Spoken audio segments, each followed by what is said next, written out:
In a world where attention is fleeting and every message fights for space, we are talking all about cutting through the noise today. Joining us now is Anthony, Connecticut's Chief Marketing Officer. He's here to tell us all about Reputation Made. It is the upcoming Made Leadership Series event focused on mastering communication in today's nonstop 24/7 media landscape. Anthony, thanks so much for being here. Thanks for having me, Natasha. Good to see you.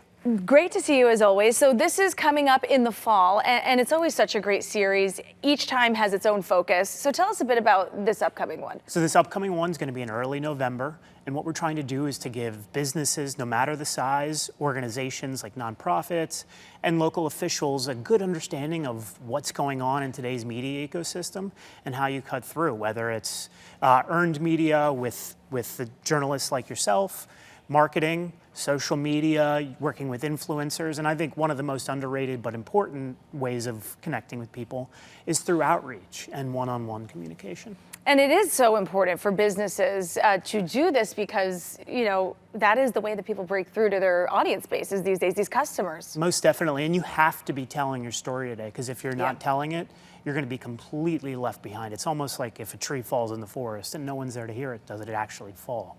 So in this case, you don't really exist.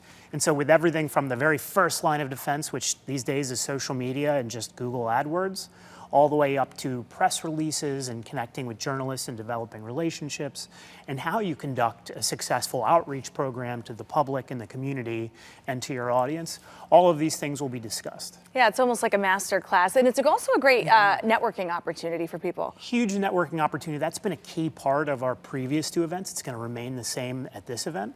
I think what's going to be the coolest part of the upcoming event, that's going to be different than the first two, is the networking will remain, but we're not going to have all of the content come from the main stage.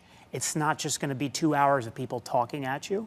We're only going to do about an hour of main stage content, and then our office hours, which we had before, where people could meet with public officials and business leaders.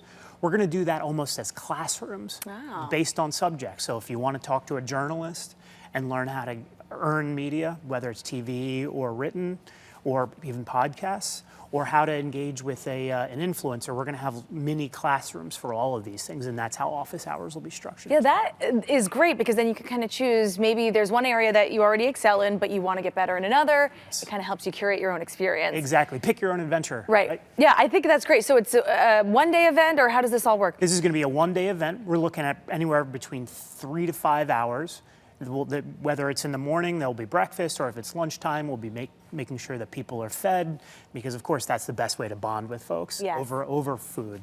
But we'll make sure that people throughout this one day are not only getting the content that they need, but also the ideas and the connections, and finding out the resources, whether it's financial from the government, or private dollars, making sure people are connected to all these things that they need. Yeah, I think that is a wonderful resource for people. And I would say you are an expert at this. I mean, the state of Connecticut recently, with all the pizza talk, cutting through the noise big time, wouldn't you say? Big time, yeah, and that's actually one of the things that we are going to talk about.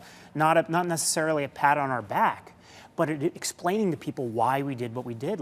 Highway signs was huge, billboards, those were all done, and I've gotten plenty of emails from people saying they don't like it. And I respectfully say, I understand, but we've done it intentionally. And you're talking about to cut through the noise, exactly. Exactly. So this may not be Connecticut's style at times, but it has to be our style moving forward, otherwise we're going to be left in the dust. No, I think it's fantastic. This is a great opportunity for people. Tell us how we can keep up to date, maybe join the conversation ourselves. Absolutely. So right now, until we actually have a date set in stone, you can join us on LinkedIn, be part of the ongoing conversation, and we're putting out best practices and content about attracting talent, retaining talent, innovation. Soon enough, we'll start talking about marketing and communications. And once we do have that date set up, not only will we be sharing it with you here on WTNH, but it'll be on our website, Connecticut-made.com. Wonderful. Anthony, thanks so much. Sounds like a great event.